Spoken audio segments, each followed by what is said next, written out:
ما ركضنا، بس يعني صارت هزة خفيفة. انت بدك تسويها بالطولي؟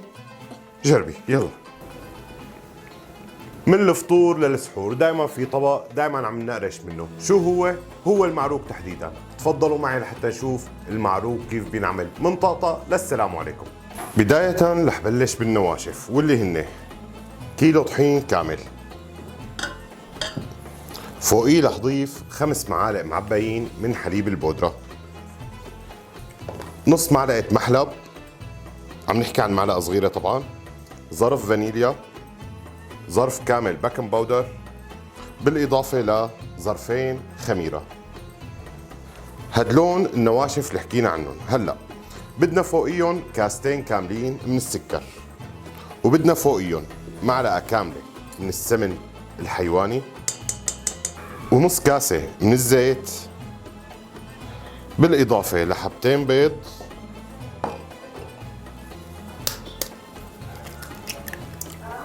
هلا بنعمل لهم دعكتين 3 بالعجانة أو بالإيد قبل ما نبلش نضيف المي.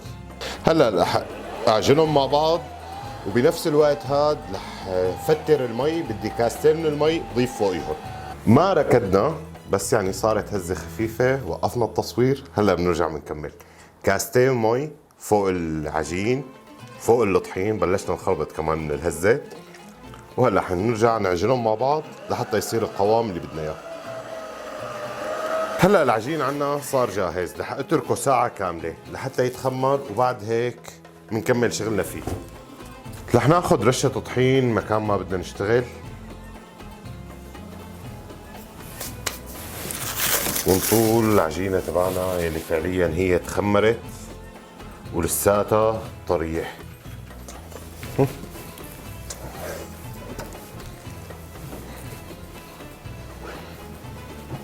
ريحتها من هلا بتشهي. قرص العجوة اللي بدنا نحشيه عجوة، هذا القياس بالنسبة له ممتاز. كيف بدنا نشتغل العجوة؟ رشة طحين، ونبلش نفتح العجين، وبالشوبك نفس العملية.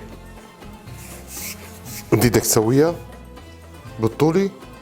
جربي يلا. رح بعد لك هي عشان تشوفي.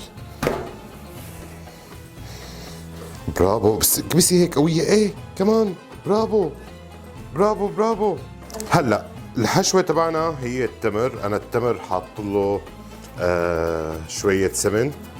بالنهاية بدي فك الدباقة تبعته، وبنفس الوقت بدي اخذ نكهة طيبة من السمن بهذا الشكل. هلا حطينا، بنلف العجين عليها. بإمكانكم تختصروا تقصوا من العجين، أنا اعتقد سماكته منيحة هيك صارت. هي العجينة ما بدي إياها هيك. هلا مبدئيا عندي هي القطعة هيك بنسكرها،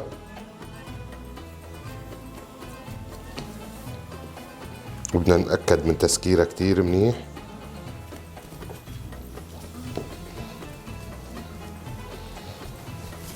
هلا بالمقص بس راس العجين، ما بدنا كتير نفوت لجوا.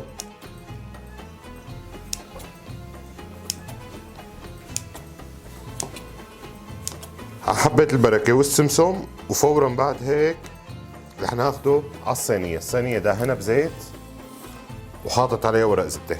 نفس العملية رح نكررها لكل الأقراص اللي بدنا إياهم بالتمر. هلا صينيتنا نفسها بدنا نغطيها ساعة كاملة لحتى تتخمر ترجع من جديد، وبعد هيك بنفوت على الفرن. صار وقت الشوي. الفرن عندي اياه على درجة حرارة 180 درجة، ورح احطهم على الطبقة التحتانية من الفرن.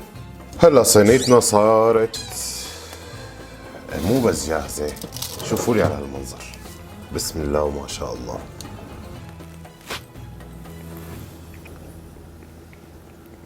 بتجنن الوصفة، بتجنن يا جماعة. ضروري تجربوها وتعطوني رأيكم فيها.